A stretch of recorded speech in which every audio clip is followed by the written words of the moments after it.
Welcome back to Theme Park Realm News. Today we're taking a look at everything new for the 2021 season at the Alton Towers Resort. Last season the park celebrated its 40th year of operation, and it certainly didn't go to plan. The UK restrictions caused the theme park to spend the majority of the year closed, and when it finally did reopen, it was only the gardens which were on offer. Later in the year things recovered and we had some great events such as Oktoberfest and Scarefest. Unfortunately, the season was cut short and there was no fireworks display for the first time in many years. So today I'm going to take a look at what we can expect from the 2021 season at the park. The World of David Walliams area of the park was set to open in March 2020. Unfortunately, due to the restrictions within the UK, the area was not able to open as planned. As much of the park's plans were disrupted, the area would have likely seen far fewer guests than normal, meaning it just wasn't feasible to open it in 2020. Fast forward to earlier this year and an opening was on the cards, but unfortunately this has now been further delayed. It's not expected that the new area will be able to open until at least May at the earliest, and even then it's not clear whether or not they will open the area. It certainly is a very uncertain time, but one thing that we do know is the area is completed and ready to open whenever the park feels ready.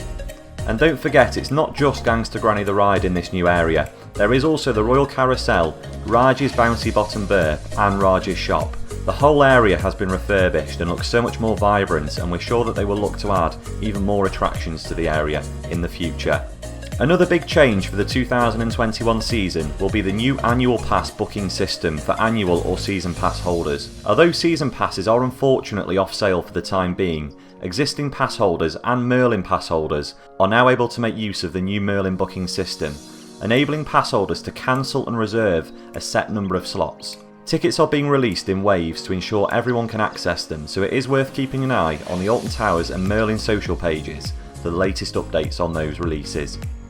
Last year the park suffered from limited capacity and queue problems. Due to social distancing, many of the existing queues periodically had to be closed due to reaching capacity. This year will be even more of a challenge due to the indoor attractions being closed until at least May at the earliest. Rumours at the moment suggest that the park have started to look into virtual queue options. This would enable guests to book a time slot for the coasters. The hope would be that this would reduce the queues within the actual queue lines themselves. This is purely just speculation at the moment, and to be honest I'm not convinced this is something that the park will actually introduce, but it is definitely something that's being looked into.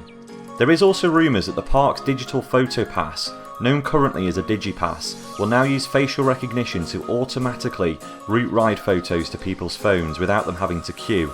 Whilst this is certainly possible, we still don't have an official announcement from the park on this new system. One thing that we can confirm is the park are installing at least 4 temporary rides to help increase capacity. We already know that there's a Super Trooper ride that has been installed within the Forbidden Valley area of the park, located on the old Ripsaw site. It's rumoured that the park have also rented a Twister, Dodgems and Waltzers, although we're not sure where these rides will be placed. The park have previously had flat rides next to Oblivion's Brake Run and at the very back of the Dark Forest. These are certainly some potential areas that flat rides may be located in during the 2021 season.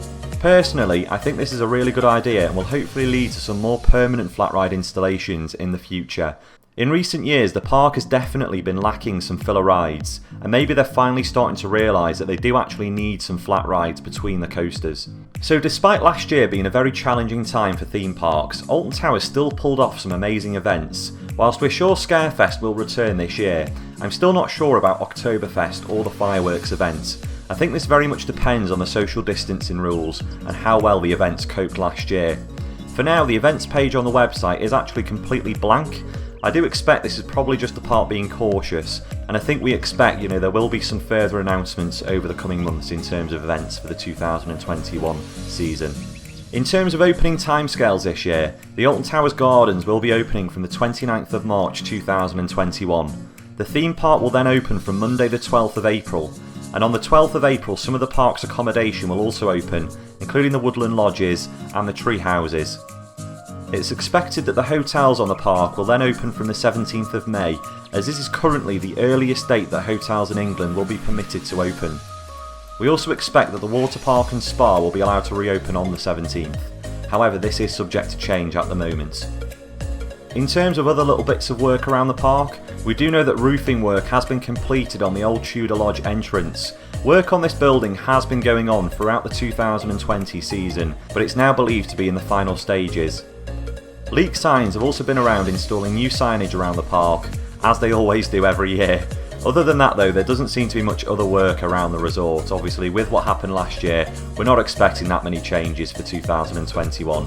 But we will just have to wait and see what's new when the park actually opens. So 2021 should hopefully be a great season for the park, certainly better than 2020, and hopefully it will see the return of all of the park's events, including the fireworks event as well.